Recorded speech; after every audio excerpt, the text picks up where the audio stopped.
नमस्कार, सोमेश्वर रिपोर्टरमध्ये आपले स्वागत। आपण आज भोर तालुक्यातील भाटघर धरणावरती आलेलो आहोत। समोरच पाहतोय की आपण भाटघर धरणामध्ये अत्यल्प असा पाणीसाठा उरलेला आहे।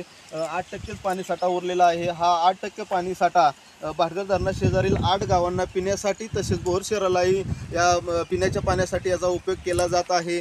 दरवर्षी धरण ज्यावेळेला 100% भरते त्यावेळेला भोर तालुक्याच्या पूर्वेकडील 4 ते 5 तालुक्यातील शेतकऱ्यांच्या शेतीला या पाण्याचा पुरवठा केला जातो। तसेच भोर तालुक्याच्या भोर शहराशेजारीलही गावांना काही शेतीसाठी या पाण्याचा उपयोग होत असतो। मात्र सध्या कडक उन्हाळा पडल्याने पूर्णपणे पाणीसाठा खालावलेला आहे। समोर आपण पाहतोय की लेक व्हाईट जे छोटं पूर्वीचं धरण आहे त्या धरणातही पाणीसाठा पूर्णपणे खाली गेलेला आहे। कॅमेरामॅन योगेश खोपडेसह सोमेश्वर रिपोर्टर संतोष मस्के, भोर।